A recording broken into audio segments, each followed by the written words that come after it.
दोस्तों, इस तरीके की तस्वीरें उत्तर प्रदेश से काफी कम सामने आती है।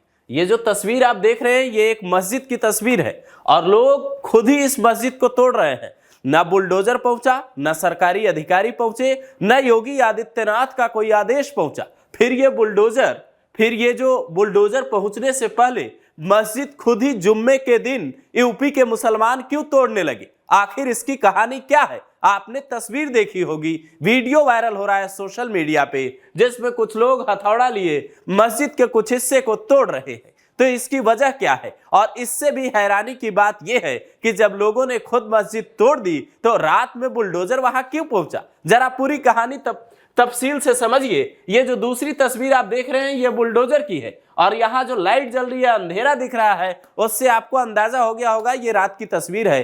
तो फिर जब दिन में लोगों ने खुद ही मस्जिद तोड़ दी तो फिर बुलडोजर पहुंचने की वजह क्या थी? आपको समझाते हैं। दरअसल ये मस्जिद जो है वो मेरठ की है और 168 साल पुरानी है। जो मुस्लिम पक्ष के लोग हैं वो ये दावा करते हैं कि साल 1857 के पेपर उनके पास है, लेकिन फिर भी चूंकि ये हिस्सा जो मस्जिद का हिस्सा है वो एक रैपिड मेट्रो कॉरिडोर के बीच में आ रहा था और इसकी वजह से जो राष्ट्रीय राजधानी क्षेत्र परिवहन निगम है, जो एनसीआरटीसी है, वो काम नहीं कर पा रही थी। इसीलिए जुम्मे से ठीक एक दिन पहले यानी गुरुवार को मस्जिद कमेटी के लोगों के साथ अधिकारियों ने वहां जाकर बैठक की और उनको ये कहा कि आप मस्जिद हटा लीजिए, विकास में रोड़ा बन रही कोई भी बिल्डिंग हम लोग छोड़ नहीं पाएंगे, क्योंकि आदेश है कि यह निर्माण कार्य पूरा होना चाहिए। और इसकी वजह से जब मुस्लिम पक्ष को यह समझाया गया तो जुम्मे के दिन जिस मस्जिद में नमाज होती थी उसी मस्जिद के बाहर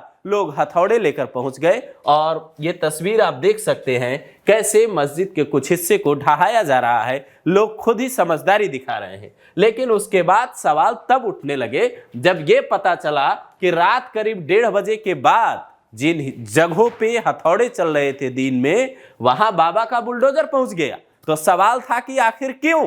तो इसकी वजह थी कि जिस हिस्से को ये हथौड़े से गिरा रहे थे वो जगह पूरी साफ नहीं हो पाई और उस जगह पे चूंकि मेट्रो कॉरिडोर का निर्माण होना है, वो मेट्रो कॉरिडोर के रास्ते में आ रही है, इसीलिए जो रैपिड रेल वाला रास्ता है उसको साफ करने के लिए बुलडोजर चलाया गया। लेकिन बड़ी बात यह है कि अब वहां का जो मुस्लिम पक्ष है वो ये मांग कर रहा है कि हमें मस्जिद के बदले मस्जिद बनाने के लिए दूसरी जगह दी जाए। अब इस पे प्रशासन की क्या सहमति बनी है, क्या होने वाला है, ये कोई नहीं जानता। हो सकता है आगे कोई सहमति बने। इसमें यही बताना है कि क्योंकि वो पीडब्ल्यूडी की रोड है जिसपे रैपिड रेलवे का काम चल रहा है और आरआरटीएस के द्वारा उसमें निर्देशित कर दिया गया कि जो भी नियमानुसार आवश्यक कार्रवाई वो करें।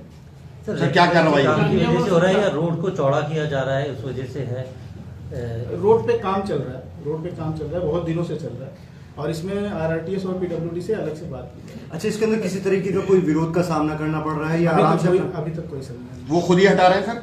अभी तक तो आप लोगों के माध्यम से यही समझा नहीं आया। अच्छा सर, आपने मांग है कि वो खुद हटा रहे हैं तो उनको कोई जगह अलॉट हो जाए, उसमें भी बात है। लेकिन आप इस तस्वीर को देखने के बाद क्या कहेंगे? एक उत्तर प्रदेश वो था जहां लगातार कई तरीके की तस्वीरें सामने आती थी और एक योगी के राज का ये उत्तर प्रदेश है।